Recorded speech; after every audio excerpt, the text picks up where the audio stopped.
Did I get all the shine off my head? That's the goal. Let's go. This is a Lazy Teacher Podcast.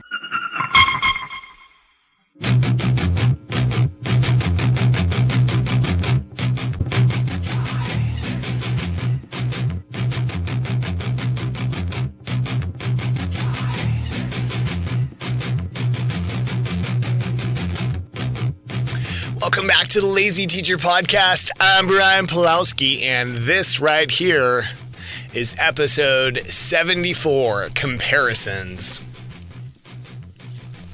So this episode is going to be all about comparisons.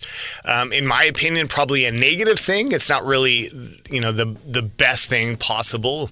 There's a very famous quote by Theodore Roosevelt, President of the United States of America. Teddy Roosevelt said, "Comparison is the thief of all joy." Basically, if you think about that, it kind of makes sense. When you're comparing yourself to other things, other people, it's stealing, it's taking away the joy out of whatever it is that you're doing. And so we'll go into a little bit more detail on this in a little bit.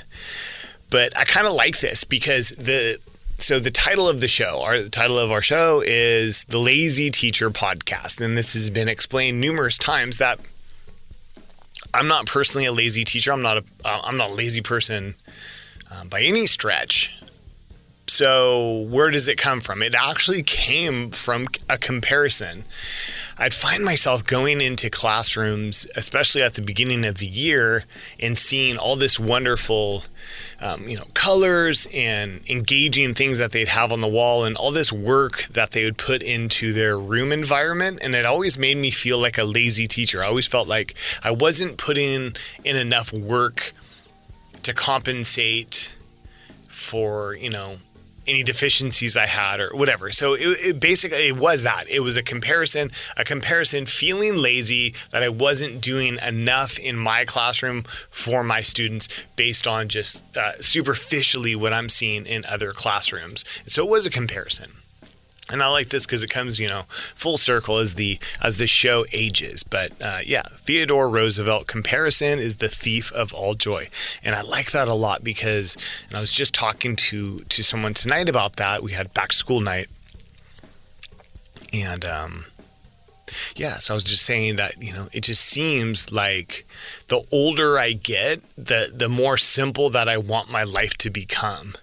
And in simplifying my life, I'm kind of like releasing myself from comparing myself to others. Like now when I see other rooms and what they're like, they don't look like my room, but there's a flip side to that.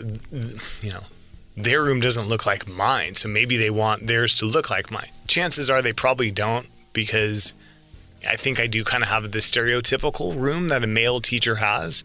It's very engaging for kids, but it's not like super colorful with all the borders and the clip arts and the Pinteresty stuff and teachers pay teachers, things like that. But comparison is a tough thing. It's harmful. It's harmful because it distracts you from your own happiness. Because if you're comparing yourself to others, chances are a lot of times we tend to, in our heads, we tend to go to the negative side of it. I'm not as good as this. They're better at doing that. And there's a fine line. Don't get me wrong, because as I was researching this show, don't get me wrong. It's not that comparison is bad in so far as being competitive. If you're going to be competitive, of course you have to compare yourself to the other team, to the person that you're competing against. But I feel like competition is healthy, whereas a certain kind of comparison isn't very helpful. It kind of gives us a biased view of our own skills, because I don't think that, and I could be just speaking for myself, I don't think that we personally tend to go to the high side of it. There's not a whole lot of us that when we compare ourselves to others, we think that we're better than the other person. We tend to find deficiencies and things that we're not very good at.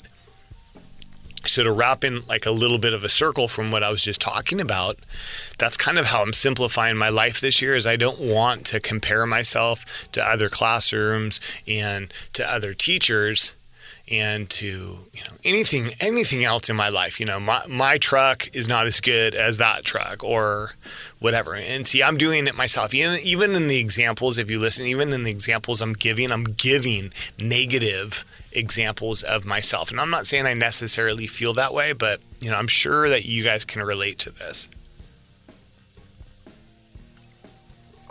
They have the good kids, or their classroom's better than my class, whatever the case is. It's not a good thing. So I got 3 things for you, 3 things to kind of like resolve this, that we can kind of go through this together, because I'm taking on this process myself. I think the first thing, and to kind of eliminate comparisons, first thing would be recognize that you're likely using unrealistic target when evaluating yourself. You're not really being very honest with it. Like I said, you're being biased. You're being biased as far as what you're looking at. Like if you took a list of, it could be anything, whatever. It could be teachers' test scores. You come up with your own.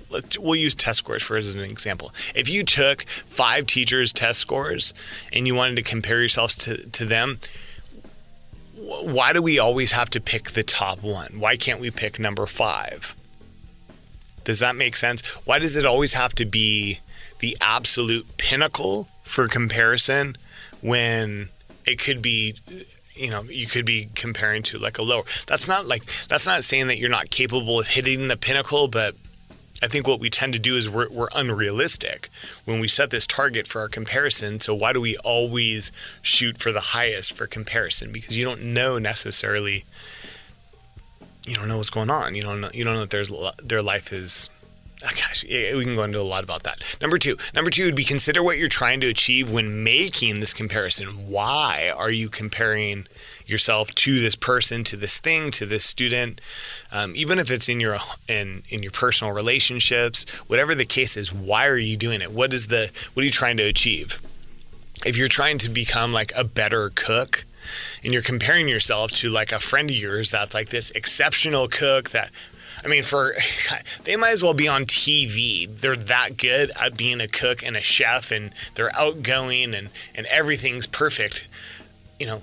Is it useful if you focus on that when you're not taking into considerations, like, are they taking classes for cooking? Are they maybe just using fresher ingredients? This is cooking, for example, but do they always sharpen their knives? Whatever the case is, you gotta take the outer functions, the outer things that are happening with that comparison to get the whole picture, so to speak.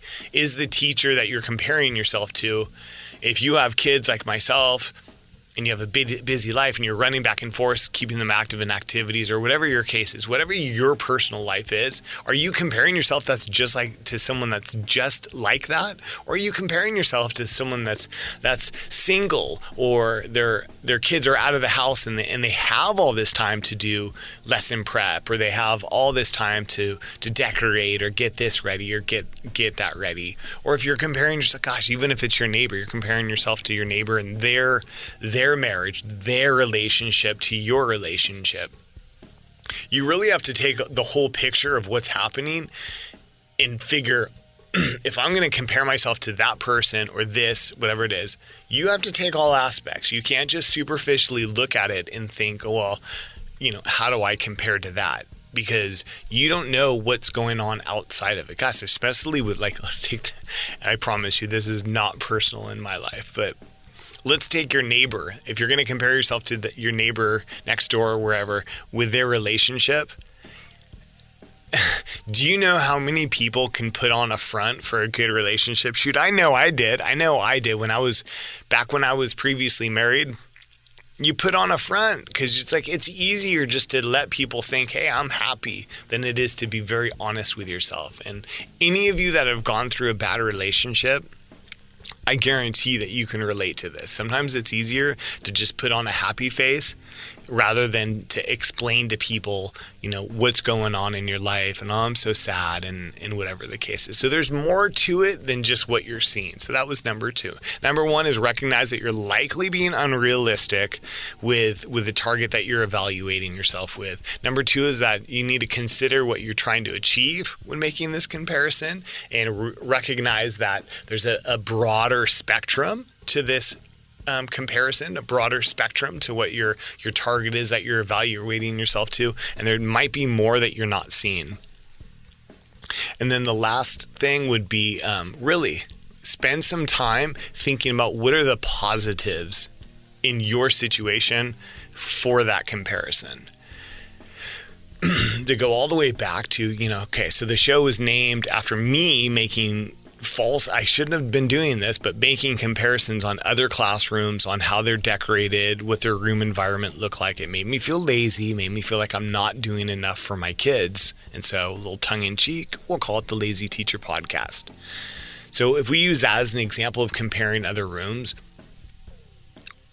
why does it have to be that I'm only looking at their room? Maybe they're looking at my room. Maybe they're thinking, gosh, I wish my room was as clean as Mr. P's, or I wish my room looked as uncluttered as Mr. P. You never know the eyes. You never know the focus of what other people are looking at. Or maybe it's not even environment. Think about the positives in your life. If I'm comparing myself and feeling bad that my classroom isn't as effective as another classroom, maybe they're equally looking at me and thinking, why can't I have such good rapport with my students? Why don't my kids look as excited to see me as they do to Mr. P? I don't get it. I'm so confused. Why is it that every morning when I see my class looks like they don't want to be at school, but Mr. P's class looks like they're all excited and all fired up for the day, and they're shouting and they're all like high-fiving each other, and they look like motivated to do something. Comparisons go both ways, guys. You never know what people are looking at. So please don't be hard on yourself for anything. Let's be conscious of these comparisons. Let's think about what Teddy Roosevelt said. Comparison is the thief of all joy. Don't let yourself comparing to yourself or to others. Don't let comparison steal your joy. Don't feel bad or don't get down on yourself because of comparisons. It's never going to be a beneficial thing. If you want to compare yourself, there's other things that you can aspect. Think about take in control the whole spectrum of what you're comparing, not just the minuscule thing that you feel like means a lot to you. I wish I had that car. Well, maybe they have a job that they can afford it. All the different examples. Like, don't let it steal your joy. Be happy, be stoked with what you have. Simplify your life. We're going to go on a mission this school year to simplify our lives and bring more positivity into our lives, because I'm stoked. I'm really happy with what's going on this year. And yeah, still pumped on my class, still pumped on my kids. Things are rocking. My student teacher is officially starting, what is it, tomorrow, August 29th. August 29th is when he officially is starting with me. And I think he's with me till October 23rd. So pretty excited about that. So anyways, that's all I got for you guys. Take into consideration everything I've said. Please, please, please, let's simplify our lives, starting with comparison. Only compare the things that are essential. Recognize that there's unrealistic targets. Recognize that you are, be conscious of what you're trying to achieve when you make these comparisons. And remember that comparisons go both ways, The thing that you're comparing yourself to, they might equally be looking at you and be comparing what you have that they don't. So take some positivity out of that and don't always make it a negative, okay? So get out there, guys. Have a great school year. Keep it pumped. Keep it simple. Make your life stoked. Love on your kids. And that's it. That's all I got for you guys. Keep it happy. I'm stoked for you guys, and I'm glad you guys are back with the show, and glad to be back, and we're going to make it a killer year. So that's it, guys. We've reached the tail end. I hope you got what you came for. See ya!